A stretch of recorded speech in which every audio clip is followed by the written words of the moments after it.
আসসালামু আলাইকুম ও রহমতুল্লাহি ওয়া বারাকাতুহু।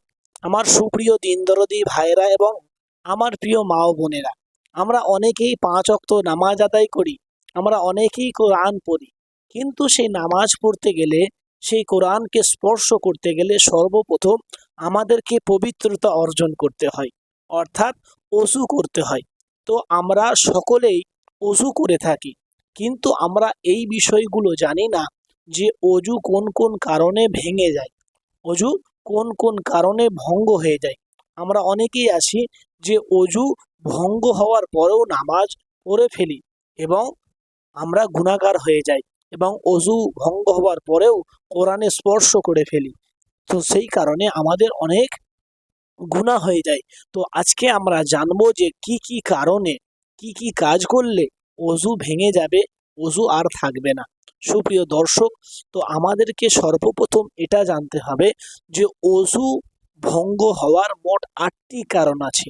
৮টি কাজ যদি আপনারা করেন, সেই ক্ষেত্রে কিন্তু আপনাদের অজু ভঙ্গ হয়ে যাবে, অজু ভেঙে যাবে।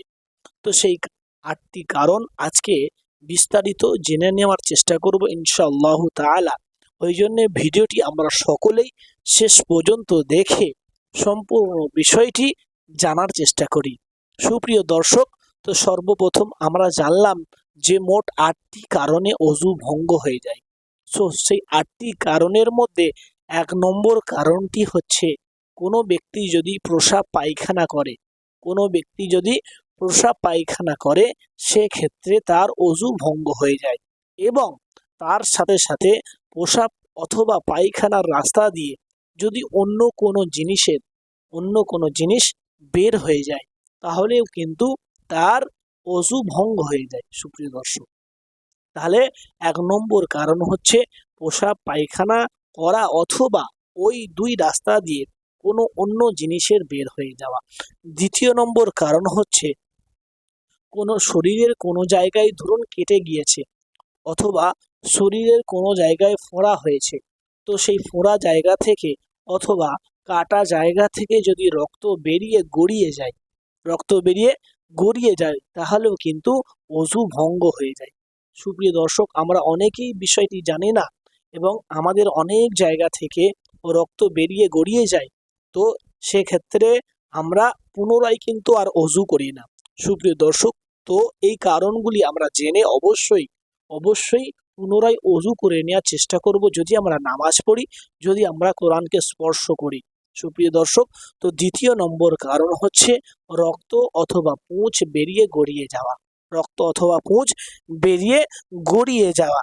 ৩ নম্বর কারণ হচ্ছে মুখ ভর্তি করে বমি করা। এই বিষয়টিও আমরা অনেকে জানি না, বমি করে ফেলি, কিন্তু না জানার কারণে আমরা আল্লাহ রাব্বুল আলামিনের ইবাদত করে থাকি অজু নষ্ট হওয়ার পরেও। তো আমাদের যখনই আমরা মুখ ভর্তি করে বমি করব, তখনই কিন্তু আমাদের অজুটা নষ্ট হয়ে যায়, অজুটা ভঙ্গ হয়ে যায়।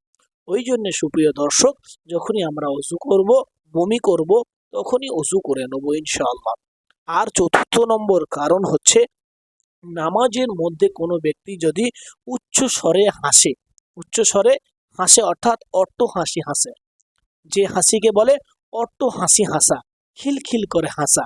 নামাজের মধ্যে আমরা অনেকেই আছি যে বিভিন্ন কারণে হেসে ফেলি। তো যদি কোনো ব্যক্তি অট্ট হাসি হেসে ফেলে, অর্থাৎ উচ্চ স্বরে হেসে ফেলে, তাহলে কিন্তু তার অজুটা ভঙ্গ হয়ে যাবে, এবং অজু ভঙ্গ হওয়ার সাথে সাথেই তার নামাজটাও কিন্তু সেই অবস্থায় ভঙ্গ হয়ে যাবে। ওই জন্য সুপ্রিয় দর্শক, সেই ক্ষেত্রে আমাদেরকে পুনরায় অজু করে পুনরায় নামাজকে পড়া। ৫ নম্বর কারণ হচ্ছে কোনো ব্যক্তি যদি টেক লাগিয়ে ঘুমিয়ে পড়ে। আমরা অনেকেই আছি যারা ৫ ওয়াক্ত নামাজ মসজিদে আদায় করতে যায়, এবং মসজিদের দেওয়ালে অথবা মসজিদের পিলারে আমরা টেক লাগিয়ে ঘুমিয়ে পড়ি। সুপ্রিয় দর্শক, সেই ক্ষেত্রে কিন্তু আমাদের অজু ভঙ্গ হয়ে যায়। ওই জন্যে আমাদের এই বিষয়টা খুবই গুরুত্ব দিতে হবে।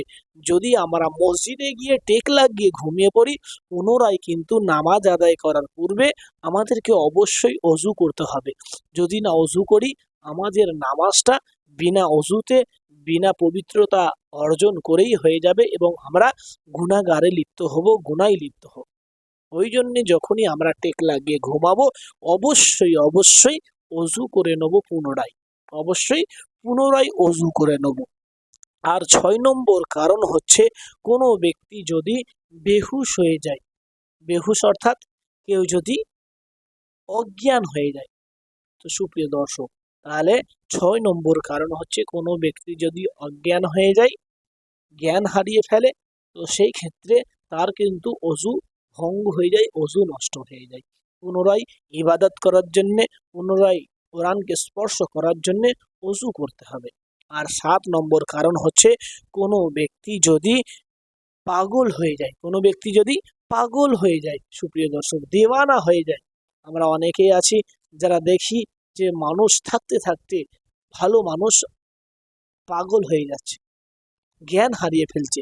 ওই জন্য সুপ্রিয় দর্শক, সেই ক্ষেত্রে তাকেও অজু করতে হবে পুনরায়।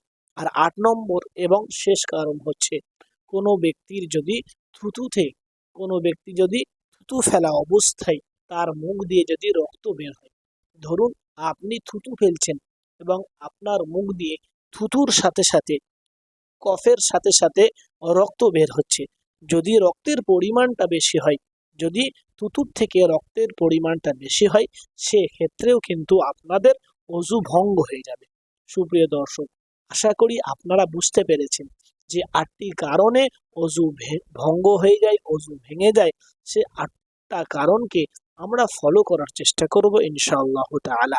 আল্লাহ রাব্বুল আলামিন আমাদের সকলকে পবিত্রতা অর্জন করে সহি শুদ্ধভাবে নামাজ পাঠ করার এবং কোরআন শরীফ তেলাওয়াত করার তৌফিক দান করুক।